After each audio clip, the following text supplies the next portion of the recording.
जय हिंद दोस्तों। मैं Vikas UGC NET second history paper faculty आप सभी का स्वागत करता हूं फिलोफोन पर। आई होप कि आप सभी अच्छे होंगे और आप सभी की तैयारियां अच्छी चल रही होगी। एक बार कमेंट करके मुझे बता दीजिए ऑडियो आपके पास क्लियर है, यस या नो। और लवी ठाकुर, जय हिंद बहन। इससे पहले जिस भी बच्चे ने अभी तक हमारे टेलीग्राम ग्रुप को ज्वाइन नहीं किया उसको ज्वाइन कर लो, व्हाट्सएप ग्रुप को ज्वाइन कर लो, ताकि यूजीसी नेट के रिगार्डिंग अगर कोई न्यू अपडेट आती है तो आपको मिलते रहे। हमारे इंस्टाग्राम पेज को आप फॉलो कर सकते हो, यहाँ पर हमारी शॉर्ट्स वीडियो डलती है जो आपके लिए point two point knowledge fact रखती है। फिलोफॉर्म पर पेपर फर्स्ट और पेपर सेकंड के रिगार्डिंग क्लासेस स्टार्ट हैं। इसके अंदर आपको अगर पेपर फर्स्ट अगर पेपर सेकंड दोनों क्लासेस बाय करते हैं तो आप कूपन कोड यूज कर सकते हैं VIK10। और VIK10 कूपन कोड यूज करने पर आपको 10% ऑफ मिलता है फिलोफॉर्म के हर बैच पर। इसके अंदर आपको नोट्स प्रोवाइड होते हैं, लाइव क्लासेस आपकी रहती हैं, रिकॉर्डिंग क्लास आपकी रहेगी, डाउट सेशन आपके रहेंगे, नोट्स आपके MCQ और PYQ आपके लिए रहेंगे। इससे पहले जो हमारी क्लास हुई थी उसमें हम वैदिक सभ्यता स्टार्ट की हुई है। और वैदिक सभ्यता में हमने जो स्त्री महिलाओं की स्थिति थी, जो फीमेल का स्टेटस था, उसके बारे में पढ़ रहे थे। पत्नी क्या होती है? गृह स्वामिनी होती है, पति के साथ यज्ञ में भाग लेती है। पुत्र जन्म को वरदान माना गया है, पुत्री के जन्म को वरदान नहीं माना गया है। पुत्र के जन्म के लिए देवताओं से वरदान वरदान की प्राप्ति की जाती है, ये चीजें हमने पढ़ा था। जो गृहपति होता है उसकी जो पुत्री होती है, जो दूध दोहने का काम करती है, उसे दोहती कहा जाता है। पैतृक संपत्ति में पुत्रों का अधिकार था, पुत्री का नहीं था। स्त्री युद्ध में भी भाग लेती थी। उपनयन संस्कार का भी इनको अधिकार था। 16 संस्कार मैं आपको आगे पढ़ाऊंगा वैदिक सभ्यता के अंदर, जैसे जन्म से लेकर गर्भधारण से लेकर मृत्यु तक का सभी संस्कार होते हैं, और अंतिम संस्कार हमारी मृत्यु पर किया जाता है। तो ये सभी संस्कार क्या है? उपनयन संस्कार में एक संस्कार होता है, जब महिलाओं को शिक्षा प्राप्त करवाई जाती है तो उसके अंदर उपनयन संस्कार के अंदर आता है। तो उसमें जो प्रथाएं थी, वो कुछ प्रथाएं प्रचलित नहीं थी और कुछ प्रथाएं प्रचलित थी। जैसे पर्दा प्रथा प्रचलित थी, वेश्यावृत्ति वहां पर प्रचलित नहीं थी, बाल विवाह प्रचलित नहीं था। हालांकि नियोग विवाह, सती प्रथा सांकेतिक मात्र थी, प्रतीकात्मक थी सिर्फ। जब सती प्रथा, जब कोई महिला वहां पर सती होने के लिए पति की चिता के साथ बैठती थी तो उसे बुजुर्गों के आग्रह पर उठा लिया जाता था। ठीक है, ये चीजें हमने कल रीड की थी। आज जो हमारी क्लास होगी वो होगी स्त्री के स्टेटस को लेकर आगे की। तो एक बार जुड़ जाइए सभी, उसके बाद क्लास को स्टार्ट करेंगे। कमेंट कर दीजिए। नियोग प्रथा हमने पढ़ा था। नियोग प्रथा में होता क्या है? नियोग प्रथा में देवर से शादी की जाती है संतान उत्पत्ति के लिए, और उस संतान को प्रुधवती संतान के नाम से जाना जाता है। तो आज की जो क्लास होने जा रही है, आप एक बार कमेंट करके मुझे बता दीजिए। क्लास स्टार्ट करें, उसके बाद क्लास को स्टार्ट करते हैं।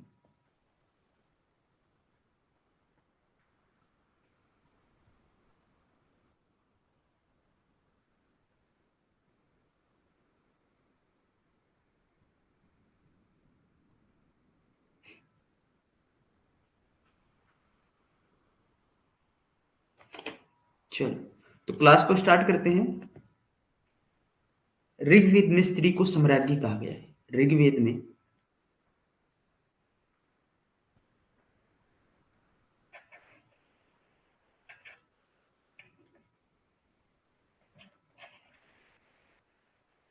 सम्राज्ञी कहा गया है। क्या कहा गया? सम्राज्ञी कहा गया है। सूर्य सूक्त में इसका वर्णन है। किसमें वर्णन है? सूर्य सूक्त में। सूर्य सूक्त में इस बात का वर्णन है क्या, कि एक कन्या घर की धरोहर के साथ साथ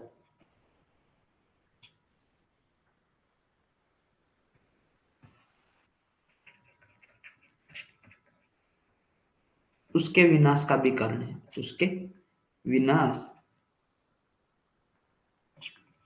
की संभावना से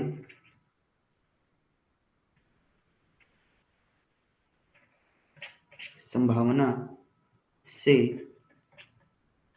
युक्त एक अपरिचित है।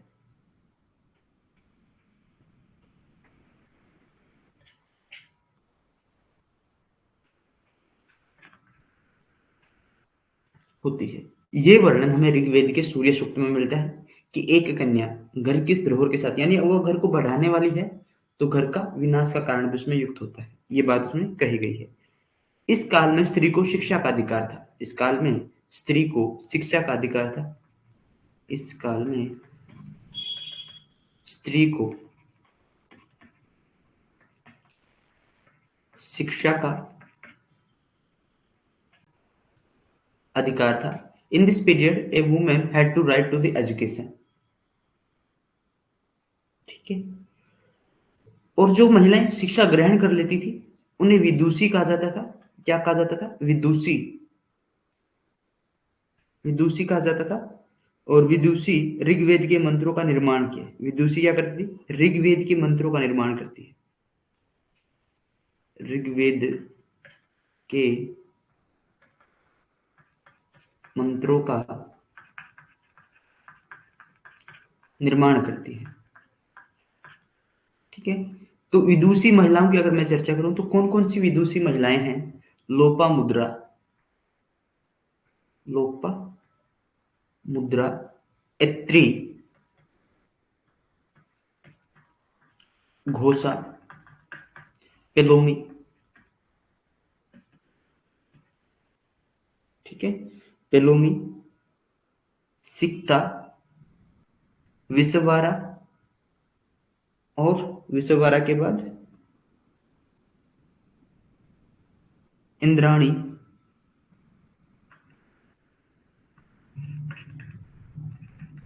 निवावरी,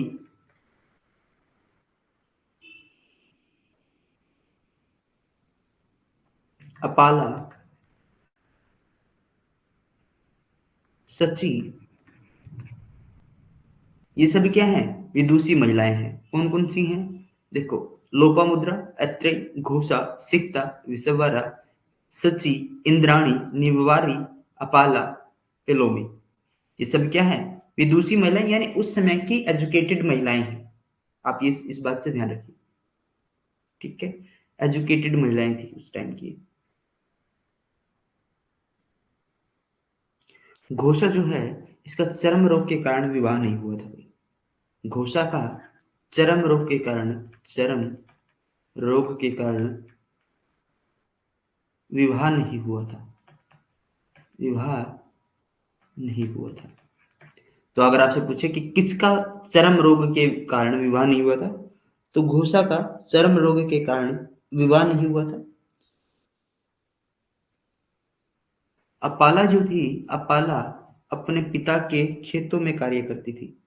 अपाला अपने पिता के खेतों में कार्य करती थी। अपने पिता के खेतों में कार्य करती थी। ठीक है। समझ में आ गया?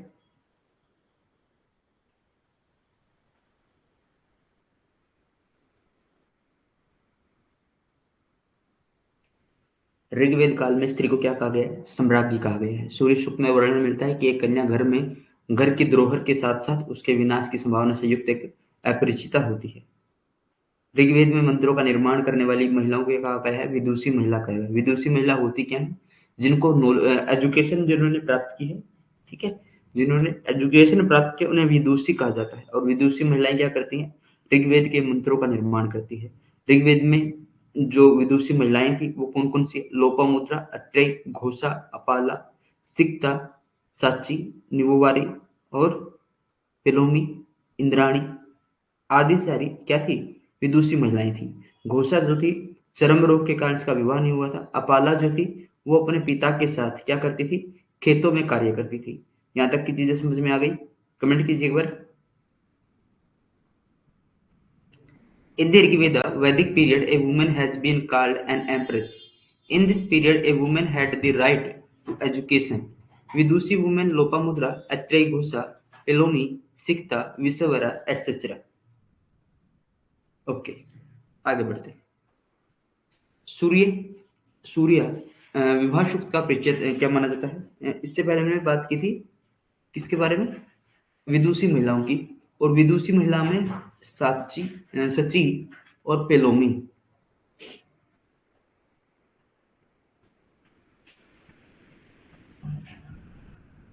सची और पेलोमी ये क्या कहती है कि मैं ज्ञानवती हूं,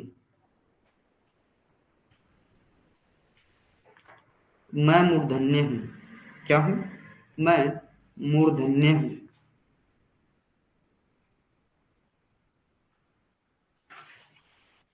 मैं शत्रु का विनाश करने वाली हूं। मैं शत्रु का विनाश करने वाली हूं।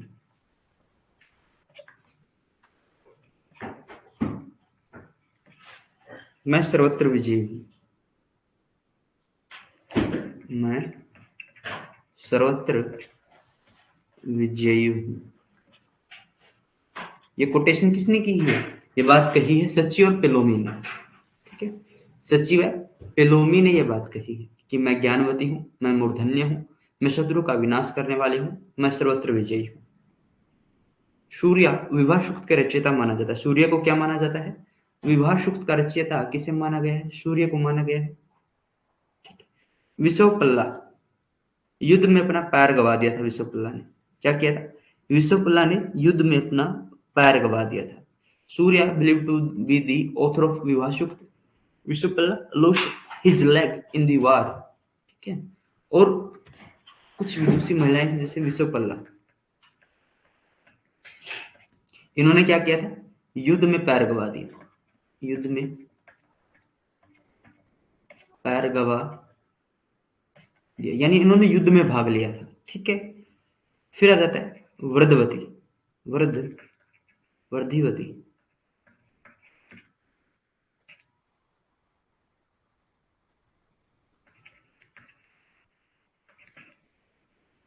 मुदगलनी,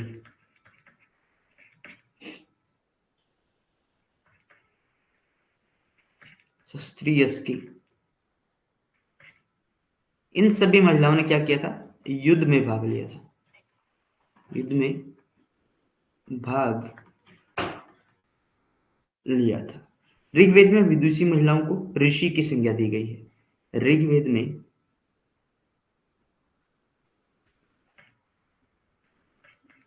विदुषी महिलाओं को विदुषी महिलाओं को किसकी संज्ञा दी गई है? किसकी संज्ञा दी गई है? ऋषि की संज्ञा दी गई है।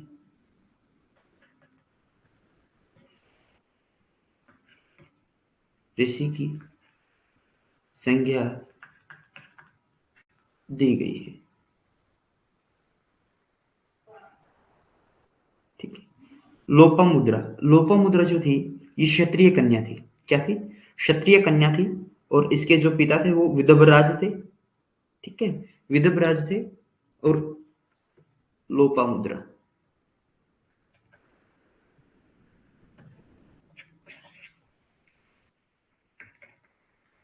क्षत्रिय कन्या थी, पिता विदभराज, विदभ विदभ विदर्भराज, विदर्भराज इसके पिता थे। पति की अगर मैं बात करूं तो पति कौन थे? अगस्त्य ऋषि इसके पति थे। अगस्त्य ऋषि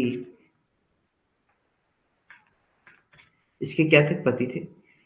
इसे क्या कहा गया है? लोपामुद्रा को ऋषि कहा गया है। क्या कहा गया है? ऋषि कहा गया है।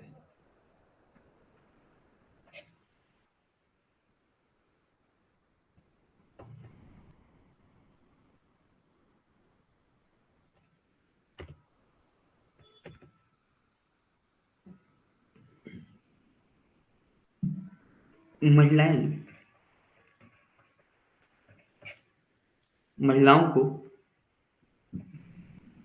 ऋग्वेद में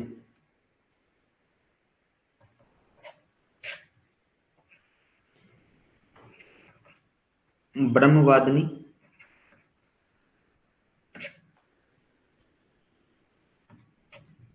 मंत्र दृष्टावी कहा गया है। विषववारा।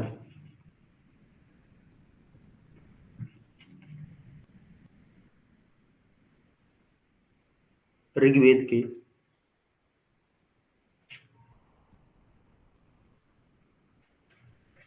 स्त्रोतों की रचना करने वाली है।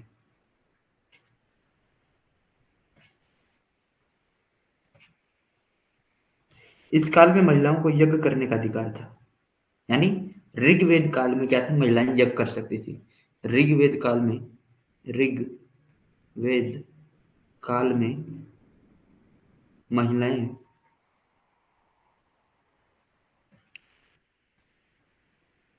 यज्ञ कर सकती थी। ठीक है, हमने जब महिलाओं का टॉपिक स्टार्ट किया था उसमें गृहिणी शब्द से लिया था। ठीक है, जयदस्ता कहा गया है, यानी स्त्री ही, पत्नी ही घर का घर है। तो मुझे कमेंट करके बताइए यहाँ तक की चीजें समझ में आ गई।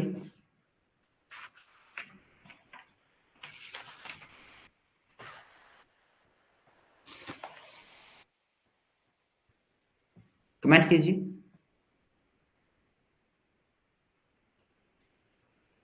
यस, तो आगे चलते हैं।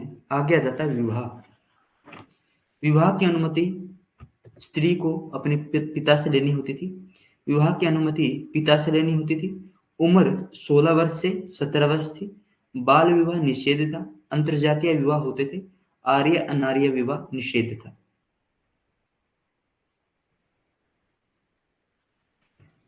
The permission of marriage had to be taken from the father. The age was 16 to 17 years. Child marriage was prohibited. Intercaste marriage used to be Aryan non-Aryan marriage was prohibited. कि आर्य non आर्य की जो marriage थी वो prohibit थी, उन्हें उसका निषेध था। अंतर जातीय विवाह होते रहते थे, इंटरकास्ट मैरिज होती थी।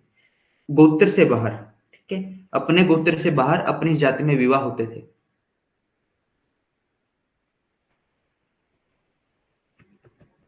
अधिक समय तक अविवाहित कन्या को अमूजा कहा जाता था। यानी अविवाहित कन्या को क्या कहा जाता था, अमूजा कहा जाता था। दूध दोहने वाले को दोहती कहा जाता था। ये चीजें किसमें मिलती है, हमें ऋग्वैदिक काल के अंदर देखने को मिलती है। विधवा महिलाओं में अपने देवर और अन्य पुरुष से शादी कर सकती थी। विधवा महिलाएं अपने देवर और अन्य पुरुषों से क्या कर सकती थी, शादी कर सकती थी। वहुतु विवाह के समय मिलने वाले उपहार होते थे। वहुतु वहुतु क्या होते थे, अपने जो विवाह इनका होता था तो उस विवाह के समय मिलने वाले अधिकारों को क्या कहा जाता था, वहुतु कहा जाता था। जैसे आज के टाइम पर जो गिफ्टों की ये बात है, और स्त्री की संपत्ति भी यही होती थी कि जो उसके शादी के टाइम पर जो उसे गिफ्ट मिलते थे वो उसकी संपत्ति होती थी। Long unmarried girls are called अमुजा। Widow women could marry their brother-in-law and other men. वह तो were the gift received at the time of marriage. गोत्र शब्द, गोत्र शब्द का प्रथम उल्लेख ऋग्वैदिक काल में मिलता है। The first mention of the word of गोत्र इज फाउंड इन ऋग्वैदिक। इस काल में दो प्रकार के विवाह प्रचलित थे, अनुलोम और प्रतिलोम। कैसे विवाह प्रचलित थे, अनुलोम और प्रतिलोम विवाह यहाँ पर प्रचलित थे। Two type of marriage were prevalent in this period, अनुलोम एंड प्रतिलोम।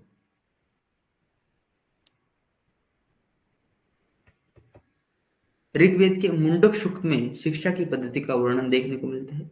The description of the method of education is found in Mundaka Sukta of Rigveda.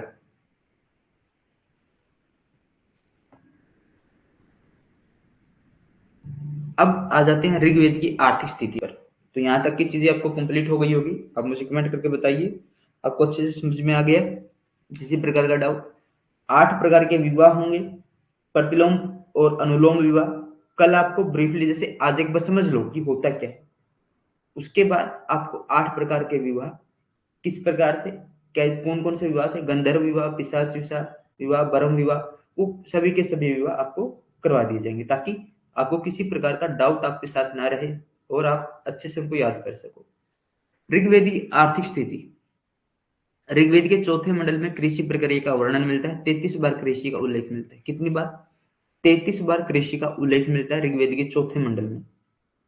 खेती योग्य भूमि को उर्वरा कहा जाता था। खेती योग्य भूमि को कहा जाता था, उर्वरा कहा जाता था।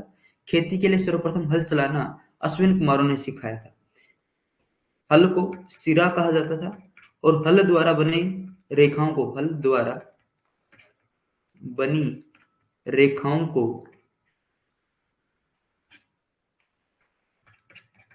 क्या कहा जाता था? सीता कहा जाता था। क्या कहा जाता था? सीता कहा जाता था।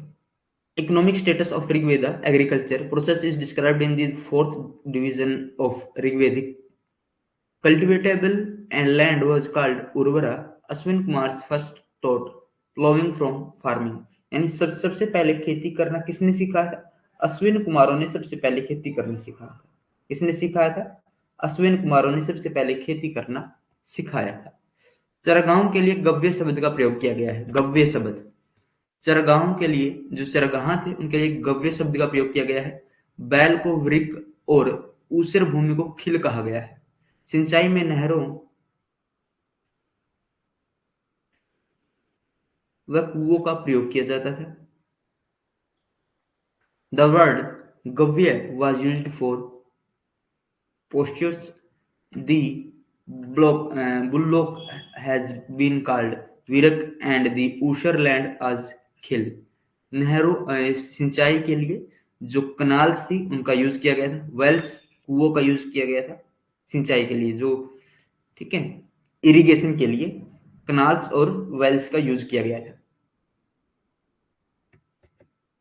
अब आ जाती है गाय। क्या जाती है? गाय अष्टकर्णी या अधन्य बोला गया है इसे। क्या बोला गया है? गाय को अष्टकर्णी या अधन्य बोला जाता है। विनिमय का साधन माना गया है। भेड़ बकरी घोड़ा आदि प्रमुख पशु थे। देखो, प्रिय पशु क्या है? घोड़ा, ठीक है। और प्रमुख पशु में किसमें? जो गाय भी क्या है इनकी प्रमुख पशुओं में आती है। भेड़ बकरी और घोड़ा आदि प्रमुख पशुओं में थे। काव वाज कॉल्ड अष्टकर्णी और अधन्य। गाय को क्या कहा जाता है? अधन्य बोला जाता है। और गाय के लिए होने वाले युद्ध को, गाय के लिए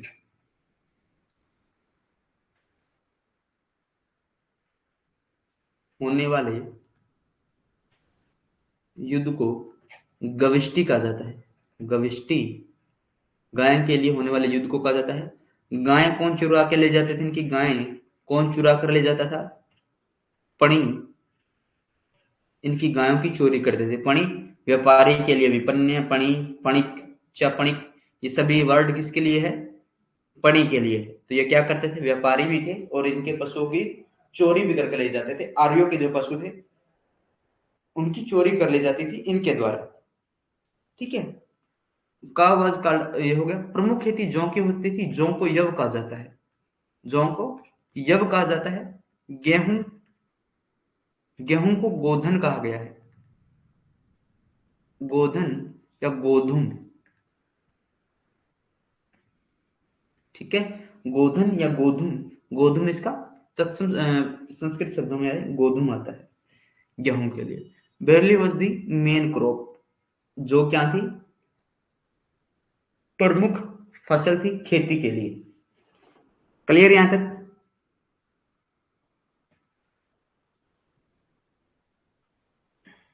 कमेंट कीजिए।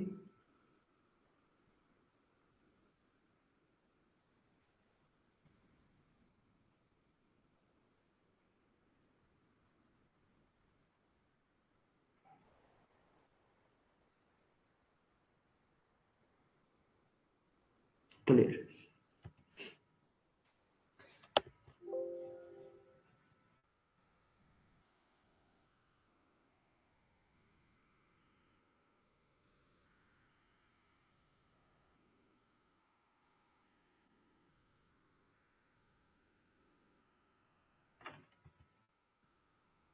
अब आ जाता है खान पान व मनोरंजन, ठीक है। खान पान एवं मनोरंजन अब वैदिक काल का शुरू हो जाता है, ऋग्वैदिक काल का। खाने में घी, दूध, दही, अनाज, कर्म एवं सूत का प्रयोग करते थे। मांसाहारी भी थे और पेय पदार्थों में जल, दूध, सोम, सूरा। देखो, सूरा जो है ये शराब के लिए है। सोम जो है ये कर्म कांडीय पेय पदार्थ है। क्या है? कर्म कांडीय पेय पदार्थ है। जब मैं आपको यज्ञ कराऊंगा तो यज्ञ में आपको ब्रीफली बताऊंगा कि जो सोम है, सोमरस का पान, सुबह अगर सोमरस बनेगा उसका पान कौन करेगा, दोपहर को बनेगा उसका पान कौन करेगा, शाम को जो सोमरस बनेगा उसका पान कौन करेगा। हर प्रकार के सोमरस का वर्णन वहां पर मिलता है। सोमवंश, सोमरस सोम वनस्पति से प्राप्त होता है। सोम वनस्पति से प्राप्त होता है, जिसका वर्णन 9वें मंडल में है। ये हिमालय के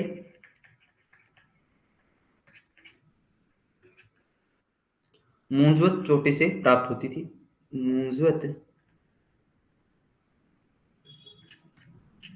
मूंजवत चोटी से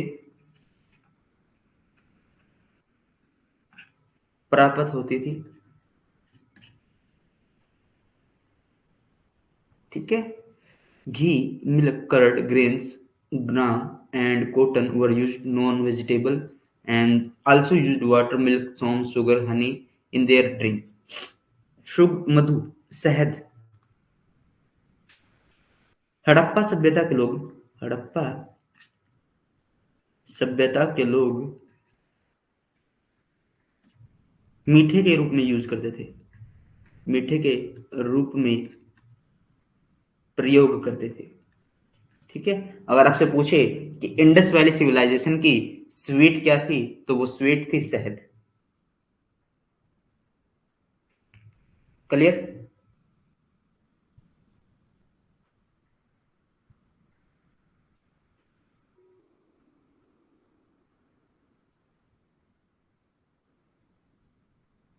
आगे बढ़े? चलो आगे बढ़ते हैं। क्लियर?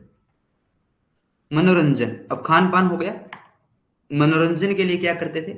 मनोरंजन के लिए घुड़दौड़, रथ दौड़, अखेट यानी शिकार करना, द्रुत क्रीड़ा, जुआ खेलना, सामूहिक नृत्य आदि शामिल थे। आर्य संगीत के 7 स्वरों से भी परिचित थे। आर्य संगीत के 7 स्वरों के बारे में जानकारी रखते थे। ऋग्वेद में प्रचलित वाद्य यंत्र क्या थे? करकरी, आघात, मृदंग। क्या है ये? करकरी वीणा से संबंधित है। आघात आपका ढोलक, मृदंग किससे संबंधित है? ये संगीत से संबंधित है। Horse race, chariot race, hunting, rapid sports, group dance, etc. were included for the entertainment. Aryans were also familiar with the 7 notes of music. Musical instrument popular in Rig Veda, करकरी, अघा, मृदंग। यहां तक की चीज समझ में आ गई?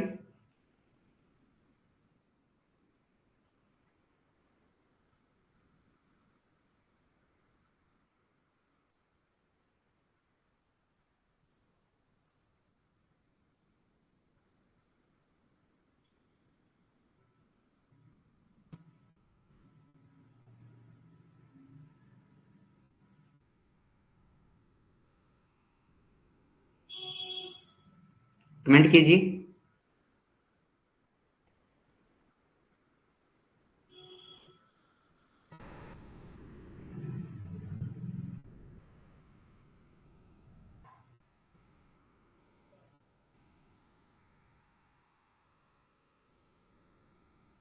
कमेंट कीजिए एक बार, ये चीजें आपको समझ में आ गई है तो उसके बाद हम क्या करेंगे? रिवीजन कर लेते हैं। जितना रीड किया है अभी तक का कंप्लीट का रिवीजन कर लेते हैं। ये आगे स्टार्ट करना है? कमेंट कीजिए एक बार।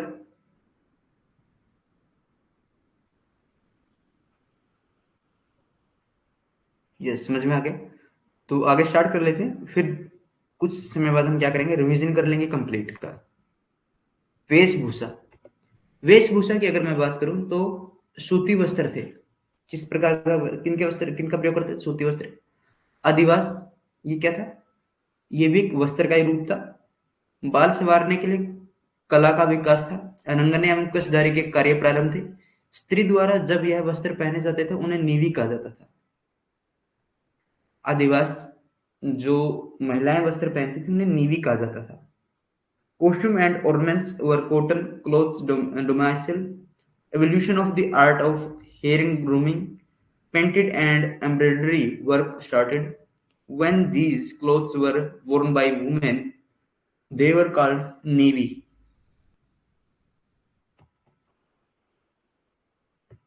आवास जन जीवन घुमंतु था, कबीले के रूप में घूमते रहते थे। गृह वास्तु शास्त्र से बनाए जाते थे। ऋग्वेद में आवास के लिए प्रयुक्त शब्द है वास्तु। ऋग्वेद में आवास के लिए प्रयुक्त शब्द क्या है? वास्तु है। Housing people's life was nomadic, used to roam around in the form of tribes. Vastu was the word used for housing in Rigveda. Rigveda में घर के प्रमुख 4 भागों का वर्णन मिलता है। घर लकड़ी एवं घास के बने थे। लकड़ी एवं घास के बने थे। हड़प्पा सभ्यता में घर किस चीज के बने थे? कमेंट कीजिए। सिंधु घाटी सभ्यता में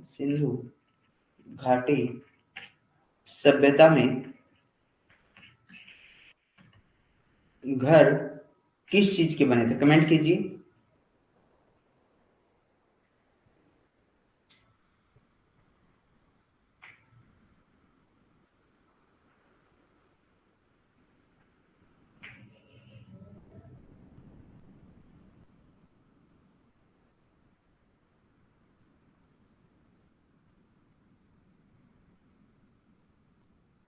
बिल्कुल पक्की, हाँ पक्की ईंटों के क्या थे? घर बने हुए थे। गुड लवी ठाकुर। जो इंडस वैली सिविलाइजेशन थी वहां पर जो घर बने हुए थे पक्की ईंटों के थे। युगल समाधान हमें लोथल से देखने को मिलते हैं। अब देखते हैं आर्यों को ईंटों का ज्ञान नहीं था। आर्य ग्राम कैसी सभ्यता है? वैदिक सभ्यता कैसी सभ्यता है? वैदिक सभ्यता हमारी एक ग्रामीण सभ्यता है, यानी पहले नगरीय सभ्यता कौन सी है? सिंधु घाटी सभ्यता, ठीक है। और ये क्या है? एक ग्रामीण सभ्यता है। तो हम इसका रिवीजन कर लेते हैं कंप्लीट का ही।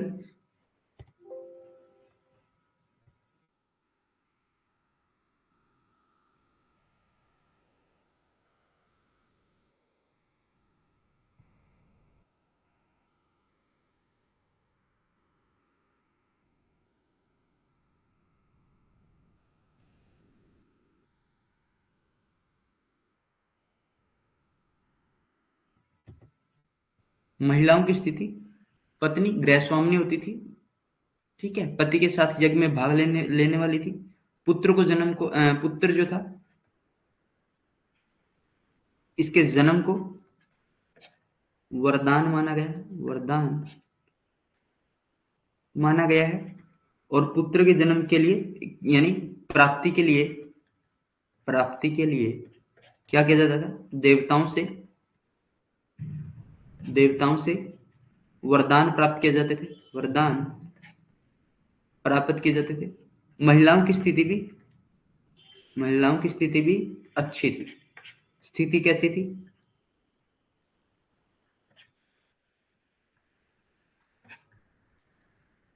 अच्छी थी। पुत्र के जन्म को वरदान माना जाता है। पुत्री की कामना नहीं की गई है। गृहपति की पुत्री को दोहिता कहा जाता है। जो गृहपति होते थे, गृहपति, इसकी पुत्री को दोहिता कहा गया है। क्या कहा है? दोहिता। दोहिता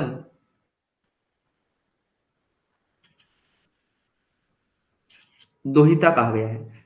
कारण क्या है? गाय का दूध दोहने के कारण, गाय का दूध दोहने के कारण क्या कहा गया है? दोहिता इसे कहा गया है। पैतृक संपत्ति पर किसका अधिकार था? पैतृक संपत्ति पर पैतृक पैतृक संपत्ति पर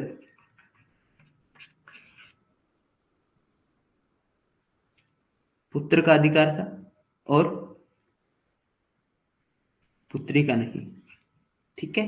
पुत्री का अधिकार नहीं था, पुत्र का अधिकार था पैतृक संपत्ति पर।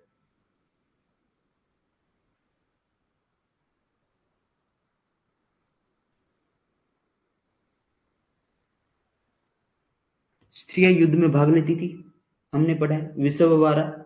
विश्ववारा एक महिला थी जिसका क्या हो गया था, युद्ध में पांव गवा दिया था, जिसने अपने पैर गवा दिए थे युद्ध में। विश्ववारा के बारे में पढ़ा है, ठीक है। स्त्रियां युद्ध में भाग लेती थी, उपनयन संस्कार का अधिकार था, पर्दा प्रथा, वेश्यावृत्ति, बाल विवाह प्रथा प्रचलित नहीं थी, नियोग प्रथा,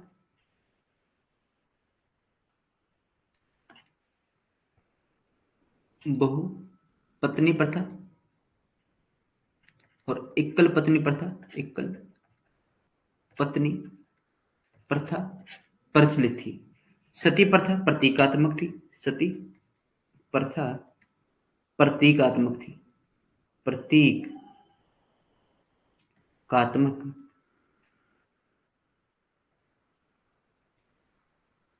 प्रतीकात्मक। जो सती प्रथा थी प्रतीकात्मक थी, यानी घर के पुरुषों के द्वारा आग्रह करने पर स्त्री चिता से उठ जाती थी। ऋग्वैदिक काल में स्त्री को सम्राज्ञी कहा गया है। क्या कहा गया है? सम्राज्ञी कहा गया है। वरुण सूक्त में क्या कहा गया है कि स्त्री क्या है? सूर्य सूक्त, सॉरी, वरुण सूक्त नहीं, सूर्य सूक्त, सूर्य सूक्त में कि एक स्त्री एक घर की धरोहर के साथ साथ क्या है, उसके विनाश की भी संभावना उसके अंदर अपरिचित होती है। महिलाओं को शिक्षा का अधिकार था। शिक्षा धारण कर लेती थी महिलाएं, उन्हें क्या कहा है? विदुषी महिलाएं कहा गया है। विदुषी महिलाएं उन्हें कहा गया है। और विदुषी महिलाएं क्या करती थी? ऋग्वेद के मंत्रों का, ऋग्वेद के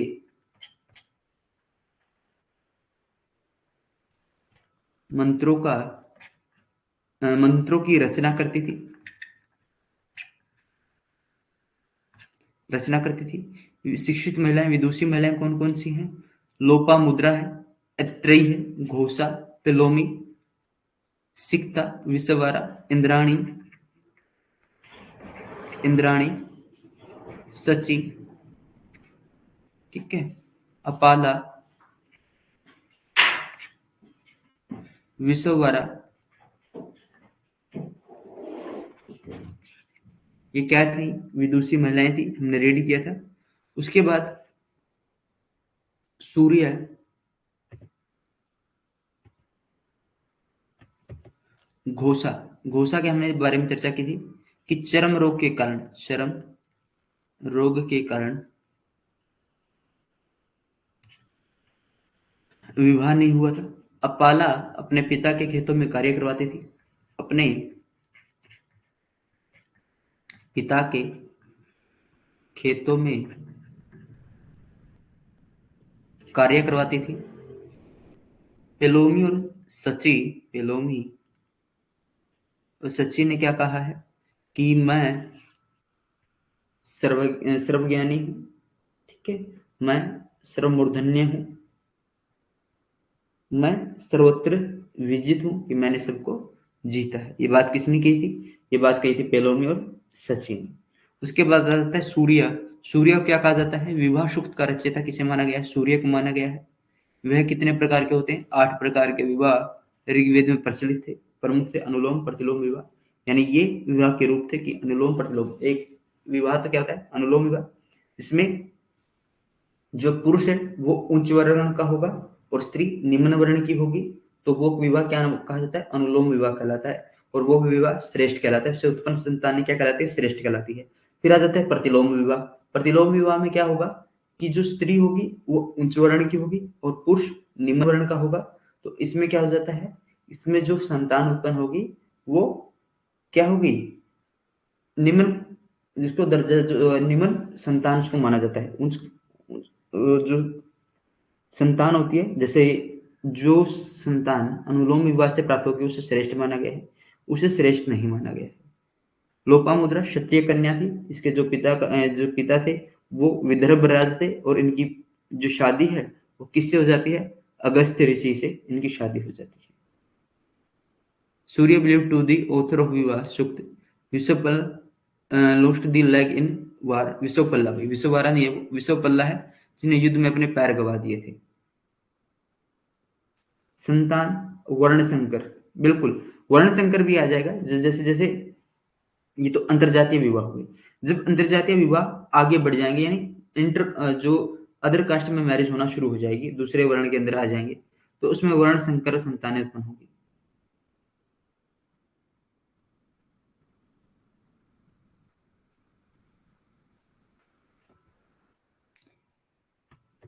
विवाह की जो अनुमति थी वो किससे लेनी होती थी? पिता से लेनी होती थी। उम्र 16 वर्ष से लेकर 17 वर्ष थी। बाल विवाह निषेध था। अंतरजातीय विवाह होते थे। आर्य अनार्य विवाह निषेध थे। Okay? The permission of marriage had to be taken from the father. The age was 16 to 17 years. Child marriage was prohibited. Intercaste marriage used to be Aryan, non-Aryan married was prohibited. अधिक समय तक अविवाहित कन्या को अमूजक कहते थे। विधवा महिलाएं अपने देवर और अन्य पुरुष से शादी कर सकती थी। नियोग प्रथा जो थी जो भाई से उसके देवर से शादी करते थे। और इसमें यम नचिकेता की हम स्टोरी सुनेंगे। यम नचिकेता की आगे कहानी आएगी, जिसमें हमें वर्णन मिलता है कि जो एक ही खून का रिश्ता होता है उसके अंदर शादी नहीं होती है। वो किस में हमें वर्णन मिलता है? वो यम नचिकेता की शादी के संवाद के अंदर वर्णन मिलता है। विधवा महिलाएं अपने देवर से और अन्य पुरुष से शादी करती थी। वहुतु विवाह के समय मिलने वाले जो उपहार होते थे उन्हें वहुतु कहा जाता था। Long unmarried girls are called अमूजा। बार क्वेश्चन पूछा गया है भैया, ठीक है, थोड़ा सा इसको ध्यान रखना क्वेश्चन का। आगे चलते हैं। गोत्र शब्द का प्रथम उल्लेख हमें ऋग्वेद काल के अंदर मिलता है। गोत्र यानी एक गायों को रखने वाले जो कबीले होते थे उनके अलग अलग गोत्र होते थे। The first mention of the word गोत्र इज फाउंड इन ऋग्वेद। और सबसे पहले हमें शूद्र वर्ड का वर्णन भी ऋग्वेद काल के अंदर के 10वें मंडल में मिलते हैं। ठीक है। इस काल में दो प्रकार के विवाह प्रचलित थे, अनुलोम और प्रतिलोम विवाह। ऋग्वेद के मुंडक सूक्त में शिक्षा की पद्धति का वर्णन मिलता है। ऋग्वेद की आर्थिक स्थिति के बारे में चर्चा की थी। ऋग्वेद के चौथे मंडल में हमें कृषि का वर्णन मिलता है, जिसका 33 बार उल्लेख किया गया है कृषि वर्ड का। जो कृषि योग्य भूमि थी उसे उर्वरा कहा गया है। सबसे पहले कृषि करना यानी हल चलाना सबसे पहले किसने सिखाया था? अश्विन कुमारों के द्वारा हल चलाना सिखाया गया था। हल को सिरा कहा गया है और हल द्वारा जो रेखाएं बनती हैं उन्हें सीता कहा गया है। चरागाहों के लिए गव्य शब्द का प्रयोग किया गया है। बैल को वृक और ऊसर भूमि को खिल कहा गया है। सिंचाई नहरों से और कुओं से की जाती है। इरिगेशन किससे की जाती थी? कनाल्स और वेल्स से इरिगेशन की जाती थी। गाय को अष्टकर्णी अधन्य बोला गया है। न मारने योग्य पशु। अधन्य का क्या अर्थ होता है? न मारने योग्य, अधन्य न मारने योग्य पशु क्या कहा गया है? अधन्य बोला गया है। विनिमय का साधन माना गया है। भेड़ बकरी घोड़ा आदि प्रमुख पशु थे। काव वाज कॉल्ड अष्टकर्णी और अधन्य considered as a means of regulations. Sheep, goat, horse, etc. were the main animal. प्रमुख खेती जो होती थी जौ की होती थी। जौ को यव कहा गया है। ठीक है। और गाय की खोज के लिए जो युद्ध होते थे उसे गविष्टि कहा गया है। गाय जो चोरी करते थे उन्हें पणी कहा गया है। पणी के लिए पर्णक, चापणी, ये सारे वर्ड पणी के लिए यूज होते हैं। अनारियों में पणी की गिनती की जाती थी। ठीक है।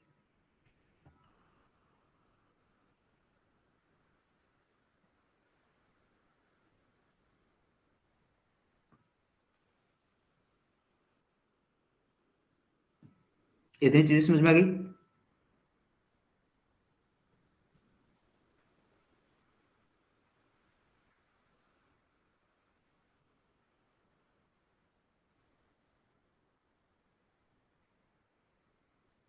यस।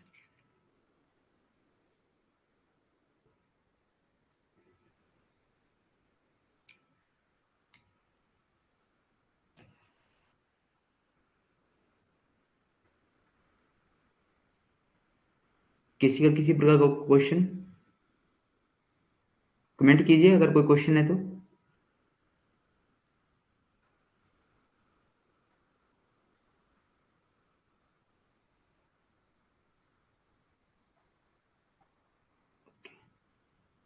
और रिवीजन स्टार्ट रखना अपनी साथ साथ।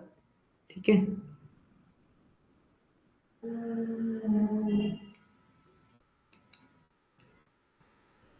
और मार्च के एंड तक हमारा कोर्स कंप्लीट हो जाएगा। मार्च के एंड में वैदिक सभ्यताएं कंप्लीट होते ही, क्योंकि एंशियंट हिस्ट्री के अंदर जो हमारी फर्स्ट सेकंड यूनिट है उनके अंदर सबसे बड़ी जो यूनिट जो सबसे बड़ा टॉपिक रहता है वो एक तो वैदिक पीरियड और एक रहता है आपका इंडस वैली सिविलाइजेशन। ये दोनों ही आपके जो होते हैं लेंथी टॉपिक होते हैं। उसके बाद जितने भी टॉपिक आते हैं नॉर्मल रहते हैं, ज्यादा वो लेंथी नहीं होते। चाहे वो आर्यों का आक्रमण हो, चाहे वो जैन धर्म बौद्ध धर्म हो, ठीक है, चाहे वो मगध का उत्कर्ष हो, चाहे वो मौर्य साम्राज्य हो, वो सब क्या होते हैं, एक लिमिटेड से टॉपिक होते हैं, ज्यादा बड़े नहीं होते। सबसे ज्यादा जो टॉपिक होते हैं, दो लेंथी टॉपिक यही थे आपके।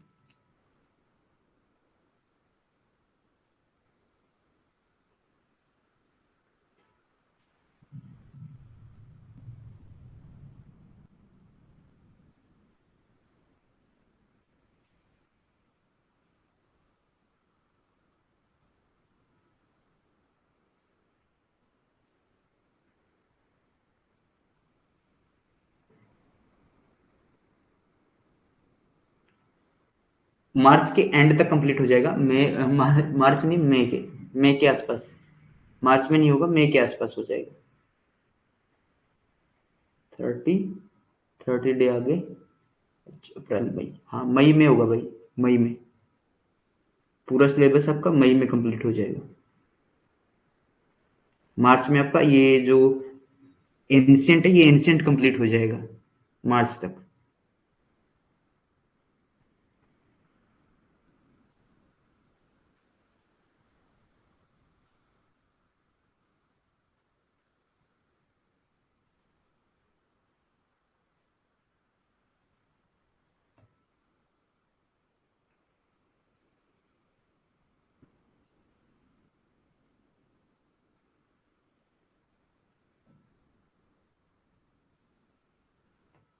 अगर आपको कोई भी चीज समझ में नहीं आती है तो आप कमेंट करके पूछ लिया करो,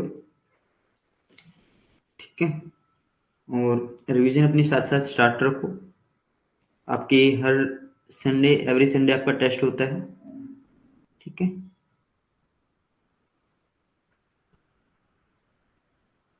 रिवीजन अपने साथ साथ रखना। और इस क्लास के अंदर आज हम इतना ही करेंगे। कल जो हमारी क्लास होगी नेक्स्ट, इसको हम रिवीजन करेंगे और साथ में अगली क्लास को स्टार्ट करेंगे। विवाह के जो प्रकार हैं वो आपको करवाए जाएंगे।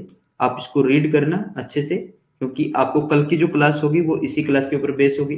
अगर आपको ये क्लास अच्छे से समझ में आ गई है तो कल की क्लास आपके लिए मुश्किल नहीं होगी। अदरवाइज वहां पर विवाह के प्रकार होंगे और कुछ नई चीजें आपको यहाँ पर इस क्लास के रिगार्डिंग लिखवानी होगी, तो उसमें आप कंफ्यूज नहीं होंगे।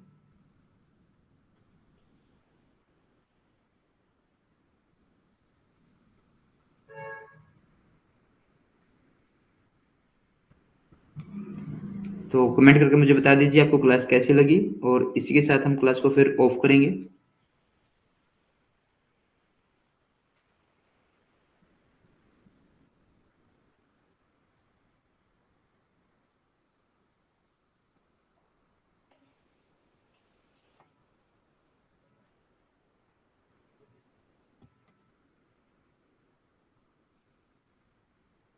बहुत बढ़िया, थैंक यू लवी। तो इसी के साथ हम क्लास को समाप्त करते हैं। फिर मिलेंगे एक नए अध्याय के साथ, कुछ नए तथ्यों के साथ। तब तक के लिए जय हिंद, जय भारत।